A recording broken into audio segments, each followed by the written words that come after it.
What's up guys, XM360 here, and in this video I'm reviewing what is quite frankly a monster of a laser. This is Sanwu Laser's Striker Series 7 watt 455 nanometer blue laser. So this thing clocks in at 7 watts or 7,000 milliwatts, that's what the rated power is anyway. And this was also formerly known as the Spiker, it's now known as the Striker Series. So this one practically doubles my previous strongest laser. It sells on their website for $350 and ships out of China. And I'll put a link down in the video description to where you guys can get this laser yourselves. Now you may see the term limited edition on there, but I did talk to Sanwu and they said this is just more of a marketing thing and they do believe it is around to stay. Now I'm going to quickly just rattle off some of the technical specs for you. The entire host of this thing is made of stainless steel with a 35mm copper heatsink and a total weight of 650 grams. They recommend a duty cycle of 1 minute on, 1 minute off. The diode inside is an NUBM41 open can 7 watt single mode. And then the multi-mode, you can get a multi-mode one which has like low power, high power, medium power, strobe mode. That one ranks in at a little lower at 6.5 watts. The Striker takes two flat top 26650 lithium ion batteries. It also has threads on the very top to attach things like a saber attachment, star cap attachments, or the beam expander. And it also has driver protections for over discharge, overcharge, and reverse polarity. And one last thing to mention, it does have a built-in adjustable focus at the top of the laser, and you can change out the lenses in this thing with a G7, a G2, or the standard one that comes on it, which is the 3-element lens. Now this laser does have some considerable size to it. It measures in at about 9.5 inches long, or 24.25 centimeters long, and they actually do ship it in two halves like this so that it fits in the package better. And that little ring you guys just heard me drop right there, that is actually kind of like a little brass colored ring that goes around the center of the laser, and it's pretty cool. That ring right there has etched onto it the specifications of the laser. It says 445 nanometers, 7,000 milliwatts. Now, I'm not sure if they need to make some correction there because the website is advertising this laser at 455 nanometers, not 445 nanometers. I will reach out to them and email about maybe correcting that, but it's still cool. I've never seen a laser do this before. I've seen the little like yellow safety labels that are usually mandated by certain countries, but I've never seen somebody actually etch their wavelength and power info onto the laser like this, so I do like that a lot. At the very top of the laser is the adjustable focus. Halfway through is where you unscrew it to insert the batteries, and then on the very bottom there's the one button that's push on, push off. Or if you have the multi-mode, I believe you do like a half click to switch modes, but this one's just push on, push off. Now you can also unscrew the unit at the very bottom here to insert the batteries. I usually just unscrew it at the halfway point though. Now I would assume that because it also has the halfway unscrew that maybe they make some version of this laser that only runs on one 26650, but the website doesn't advertise anything about this laser being capable of running one single 26650. It does require both of them. So yeah, that might be the reason for having the unscrew at the halfway point as well as the very bottom. So the two 26650s go in positive end facing the diode, negative end facing the button of the laser. And I just need to take a moment before I start showing you guys the testing of the unit to go over the safety stuff. There's a lot of safety stuff that's important, especially with a laser of this extreme power. So for starters, there's the obvious stuff. Don't point it at any person, animal, vehicle. Keep it off your neighbor's properties. Don't point it at planes. You have to use laser glasses. That's not like optional. And you need to use really high quality ones too. You can't use the $5 eBay ones with a laser like this. It's just way too powerful. I'll post a quality pair down in the video description below, but you really need good quality laser glasses to protect your eyes from a laser that's this intensely powerful. Even when you're just looking at the dot and there's no chance of it reflecting, you still need the laser glasses. Now in addition, with a laser that's this strong, there's very high likelihood of you instantly lighting some things on fire, so I would highly refrain from ever using this thing indoors unless you have a very controlled environment where you have some sort of tile or brick fireplace where there's no chance of you igniting anything in your home, because a laser this strong can easily burn down your home. So I would avoid using it inside. And if you live in a dry area, be very, very careful using it outside too, because you could easily ignite a forest fire with something this strong and some dry leaves. So with all that being said, I'm now going to move on to some visibility tests, and the first one is broad daylight in an outdoor setting. And you can actually kind of see the beam looking straight down the axis of the laser. You can see it pretty well with the human eye. And we did just have some rain and snow, so the ground and trees are very wet. I'm not running any risk of forest fires at this time, and my region doesn't really get forest fires anyhow, but you can tell on that rock wall over there that this one does have some pretty significantly large beam divergence at distances. Sanwu does not try to hide this. They openly say right on the product page that a laser this powerful contains some pretty high divergence. That's just the nature of the diode. So I'm now going to show you what it looks like with the beam expander attachment, which is designed to kind of narrow out your beam and your divergence at great distances. So that is the Sanwu 3x beam expander, which sells on their website for $55. I'm going to be posting a review of that one pretty soon. But you guys can tell right away it makes a huge difference. Definitely looks 1/3 smaller than it did previously. This is as focused out as I can get it with that beam expander.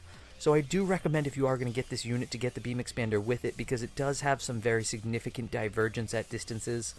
Even some medium distances, it has some pretty good divergence, but when you get that beam expander on there, it does improve it a lot. Now I am going to show you guys nighttime without the beam expander first, and then with the beam expander. And this thing is exactly what you'd imagine a 7-watt blue to look like at night. It's the closest thing I've seen to a lightsaber, and I haven't owned a 1-watt green yet. I'm sure that might be a little more impressive as far as visibility goes, but this thing's just a solid block of blue. It's just a solid beam. I find the beam alignment to be pretty well. I can't really see any imperfections or crookedness on it. Now at nighttime, these shots don't really show the difference between the beam expander and non-beam expander as well as the daytime shot showed it, but it definitely does improve that beam divergence a lot and makes it a lot more narrow and fine at distances. And you have to be super careful when you're using a laser this strong at night, because everybody is going to see this thing from miles away no matter where you're aiming it. If you aim it straight in the sky, people will see it. So you need to be careful, because you can easily get the cops called on you using a laser this powerful. Even if you're not doing anything malicious, people just fear that you're doing bad things. So just be very careful with it, and try to operate with a level of discretion so that your laser isn't visible to the public too much. And you guys will notice I didn't do an indoor visibility test, and that's for good reason. I don't like to operate this laser indoors. This is the first laser that I've really genuinely been like kind of afraid of. Like I'm genuinely afraid that this thing could easily burn down my house. That's how strong this thing is. So I avoid operating it indoors for the most part, unless I'm using it in a closed kind of like tile area or my fireplace. And you guys will see that in the short clips I show you guys of the burn test in a couple of minutes here. I just wanted to show you guys some of the attachments that you can use on the threads at the top. I already showed you guys the beam expander. This is their line attachment, kind of just a straight line across. It does kind of throw a lot of light spread, though. It's not that fine of a line. And then they have a plus adapter that's kind of like the same thing. It's 2 lines crossing one another. Again, there is a lot of light spread with the laser this strong and their attachment, so it's a pretty cool attachment. I think they look really cool at night, but I wish the light was a little more contained. And then my favorite one, this is just your standard star cap attachment that you get with like any laser. You can attach it to the threads on the top of this one, and you can split your 7-watt laser into thousands of small dots, which, as you'd imagine, is very dangerous, and you have to be very careful with it because you're taking that super strong beam and throwing it all over the place. Now, one thing I'm doing a little differently with this particular laser review, because I anticipated it to be a little bit on the longer side, is I'm splitting the burn test and the review and kind of overview into 2 separate videos. This is the review and overview, and the burn test is going to be in a separate video, which is going to be uploaded at the same time as this one. The link will be down in the video description below. What I'm going to throw up on the screen for you guys are just some quick clips of the burn test that I took, but there's a lot more to it. So to just briefly talk about the burning capability of this laser, by far the strongest I've ever had. It ignited so many things. It lit my electric tape on fire, lit paper on fire within a second. It was able to cut through metal soldering wire. That thing you just saw earlier was flash paper, which it ignited in a second. Some of the other things I used in the video: a banana, I cut a pen in half. I also did some distance popping of balloons from 50 feet and 100 feet away. And the first thing I want to talk about is the duty cycle on this laser. I think that's the most important thing you need to know about this one. They advertise 60 seconds on, 60 seconds off, and that is something you really have to adhere to. And I would even recommend going as far as 60 seconds on, 120 seconds off. Using the 60 seconds on, 60 seconds off duty cycle, after a couple of minutes, maybe 10 minutes, you'll feel the host really start to get warm. And stainless steel isn't a good conductor of heat, meaning that as warm as it feels on the outside, that diode is a lot more hot on the inside. A laser this strong creates a lot of heat, so you really run a high risk of burning out your diode and destroying your laser and having to get it repaired. Some of you might have heard of the YouTuber Kasobi. He's a friend of mine. We message back and forth about lasers all the time. He actually got this exact unit and he experienced his diode burned out from the duty cycle being run too long, so that's definitely something you have to adhere to very, very closely. I would suggest setting a timer on your phone, and when you're using the laser, if you're doing some burning, go by the timer and make sure you follow 60 seconds on, and I would recommend 120 seconds off. With that being said, I would also definitely recommend getting the beam expander if you want to use it at distance, because it does have that very large beam divergence, and that's not really something you can avoid with a laser this strong. It's just the nature of this high power blue diode. I'll put a link to that in the description. I found the beam alignment to be very well. There wasn't a lot of crookedness to it. The host is very solid. One of the nicest hosts I've owned. Has a little hole at the very bottom for a lanyard as well, but the host was very, very solid and well built in my opinion. Didn't seem cheap in any way whatsoever. One thing that I wasn't a fan of that I was able to correct on my own, that little kind of like brass ring in the middle that has the laser wavelength and the power rating, it was like loose. It didn't sit on there very tightly. It would spin, it would rattle.